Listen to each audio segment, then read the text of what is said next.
वार्ता समाचार में सभी दर्शकों का स्वागत है। हमारे चैनल को सब्सक्राइब कीजिए, शेयर कीजिए। धन्यवाद। बेणेश्वर धाम पर विश्व शांति एवं कल्याण के लिए होने वाले महायज्ञ तथा प्रतिष्ठा को लेकर आज हरि मंदिर परिसर में बेणेश्वर धाम के पीठाधीश्वर अच्युतानंद महाराज ने पत्रकार वार्ता की। पत्रकार वार्ता में पीठाधीश्वर ने बताया कि डूंगरपुर जिले के साबला स्थित बेणेश्वर धाम पर निर्माणाधीन राधा कृष्ण मंदिर के शिखर व प्राण प्रतिष्ठा आगामी 27 नवंबर से 2 दिसंबर तक प्रस्तावित है। बेणेश्वर धाम पर राधा कृष्ण मंदिर के शिखर व प्राण प्रतिष्ठा के साथ ही विश्व शांति व कल्याण के लिए विशाल महायज्ञ का आयोजन किया जाएगा, जो जाति व समाज से परे होगा। इस महायज्ञ में सर्व समाज के 31 कौमों की सहभागिता रहेगी।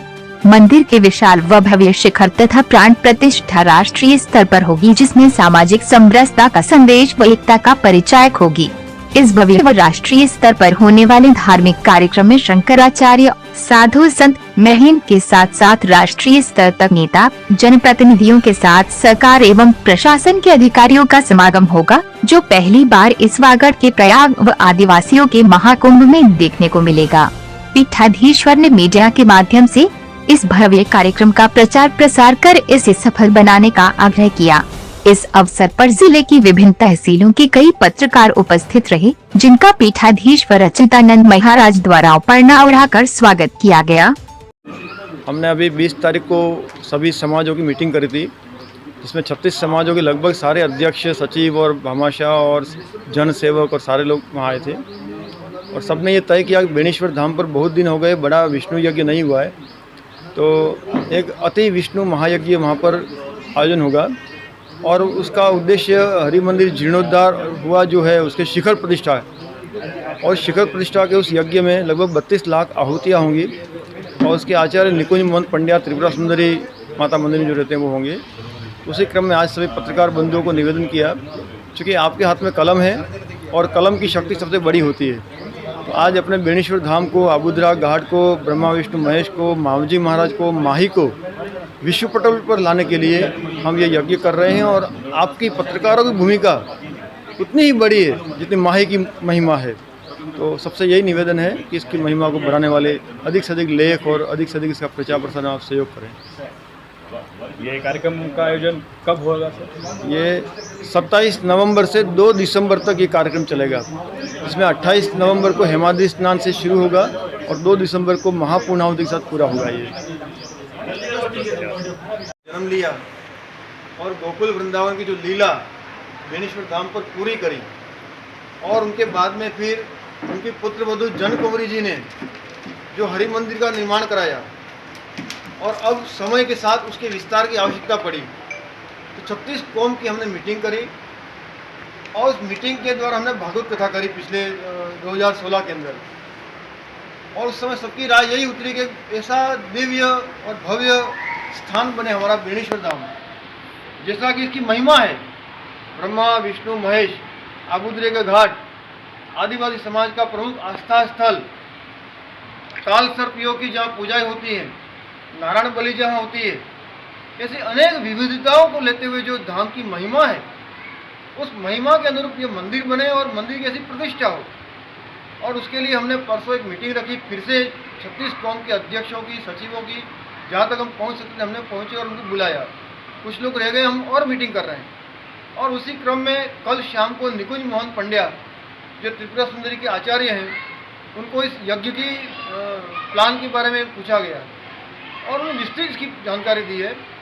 उसमें जो मुहूर्त निकल करके आया है वो 27 नवंबर से 2 दिसंबर तक, मतलब दीपावली के बाद में, मार्गशीर्ष मास जो भगवान कृष्ण ने कहा है कि मासा नाम मार्गशीर्षो हम, अगर मास महीनों में मेरा कोई महीना है तो वो मार्गशीर्ष महीना है, तो वो पवित्र मुहूर्त उसमें निकला है 27 नवंबर से 2 दिसंबर तक।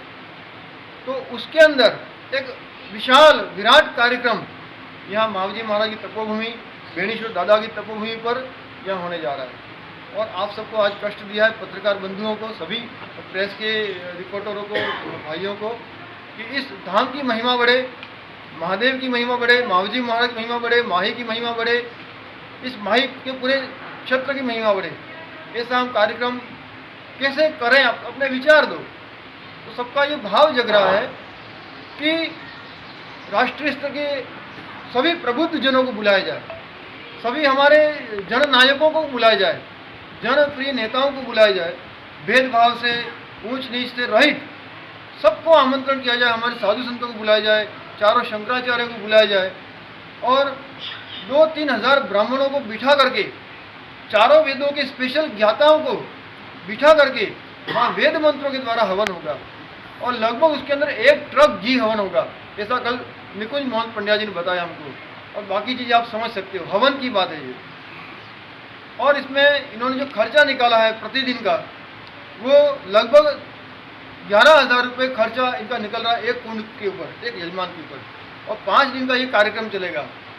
तो इस तरह से यजमानों से वो सहयोग राशि लेकर के, सहयोग में उनको घी है, शक्कर है, चावल है, गेहूं है, सभी चीज़ें जो हैं, समिधाएँ हैं, लकड़ियाँ हैं, अपने अपने पास जो उनके पास में है और वो इजीली जो दे सकें, वो उनसे हम रिक्वेस्ट कर रहे हैं आप सहयोग करें। और इस यज्ञ के द्वारा उन्होंने बताया कि ऐसा वायुमंडल विकसित होगा कि जितने अशिष्ट जो वायुमंडल में जो प्रकृति में हानिकारक चीज़ें हैं, इस यज्ञ के धुएं से वो सब नष्ट होंगी। यही वैज्ञानिक रिसर्च है ये, कि जहाँ जहाँ यज्ञ होता है वहाँ वर्षा ज़्यादा होती है। ये गायत्री परिवार के साधकों ने भी इसको अपनी मासिक पत्रिका में लिखा है।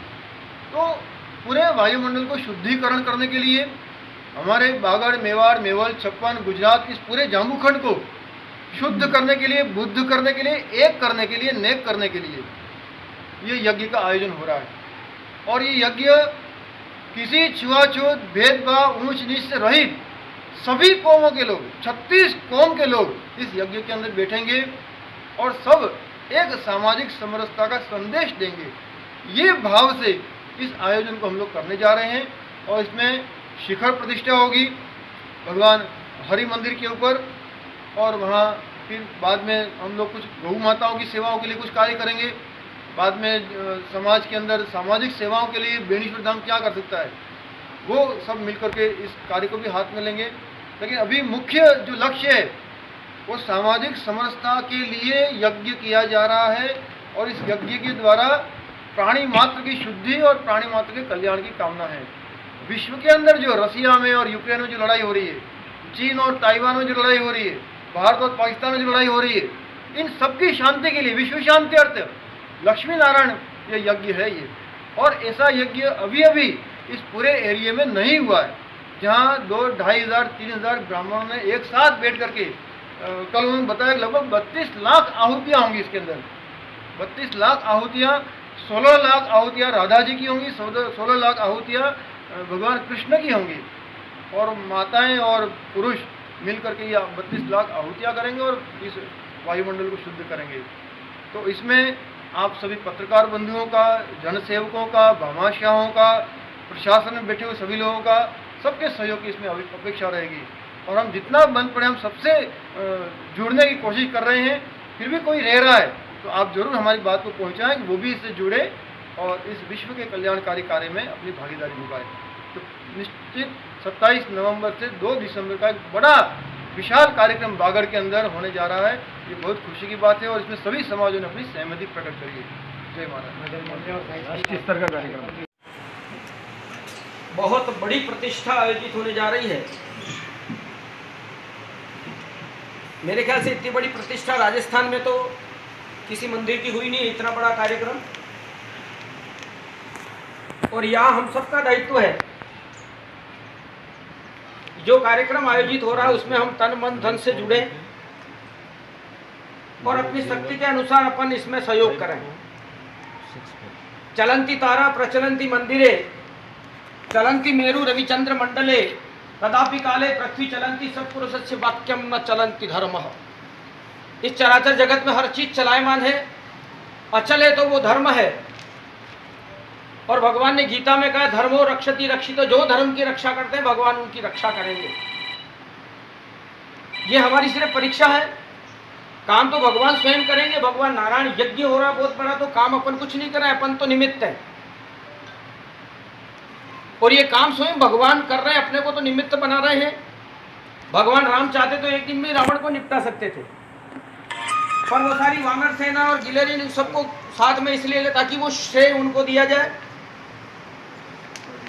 जिस समय राम सेतु बन रहा था दरिये पे, उस समय सारे रीछ वानर सब जाके पत्थर डाल रहे थे, सारे पत्थर तैर रहे थे। उस समय राम जी ने देखा कि बैठे बैठे मैं क्या करूं, मैं भी दो एक पत्थर डाल देता हूं। जब भगवान राम पत्थर डालने के तो जितने पत्थर डाले सारे के सारे डूब गए। हनुमान जी को पूछने लगा, हनुमान जी यार ये माजरा मुझे समझ में नहीं आया, ये तुम जितने पत्थर डाले हो सारे सेतु में तैरे, मैंने जितने पत्थर डाले सारे के सारे डूब गए। तो हनुमान जी ने बहुत सुंदर जवाब दिया। हनुमान जी ने कहा कि भगवान जो आपके हाथ से छूटेगा वो तो डूबेगा ही, पत्थर भी आपके हाथ से छूटा तो डूब गया, इसलिए दुनिया के हाथ से छूट जाओ चलेगा, भगवान के हाथ से मत छूटना, भगवान के हाथ में रहोगे तो डूबोगे नहीं आप। और हमारे सब भाई लोग बैठे हैं, ये तो वैसे भी धार्मिक कार्यक्रमों में तो बहुत ज़्यादा अपने बागड़ क्षेत्र के जितने समाधान है, मेरे ख्याल से जो धार्मिक न्यूज़ें जितनी अपन रिकवर करते हैं, बाकी तो उतनी जगह देते हैं राजनेताओं को, तो वैसे ही जगह कम करना चाहिए। तो हमारी ये जिम्मेदारी है कि हम न्यूज़ को अच्छी तरह से कवर करें और ज़्यादा से ज़्यादा लोगों तक पहुँचे। और आजकल तो सारे ये सोशल मीडिया पे दुनिया भर के ग्रुप्स बने हुए हैं, तो न्यूज़ यहाँ छपने के बाद भी आप भेज तो ऑल ओवर वर्ल्ड जा रही है कोई। और आप सबको एक बार पुनश्च मैं आभार व्यक्त करता हूँ आप सबका कि आप इस प्रकार समय समय पर इस बेनेश्वर धाम को विश्व के मानचित्र पर कितना आप उभार सकते हैं, इसका भरसक प्रयास करें। आगामी जो अपना कार्यक्रम है शिखर प्रतिष्ठा महोत्सव, इसकी जानकारी गुरु जी ने आपको दी 28 नवंबर से 2 दिसंबर। इसके पूर्व पूरे विश्व के अंदर इतना प्रचार प्रसार अपन कर सकते हैं मीडिया के माध्यम से, इसमें आपका सहयोग अपेक्षित है। एक बार पुनश्च आप सभी का बहुत बहुत हार्दिक आभार।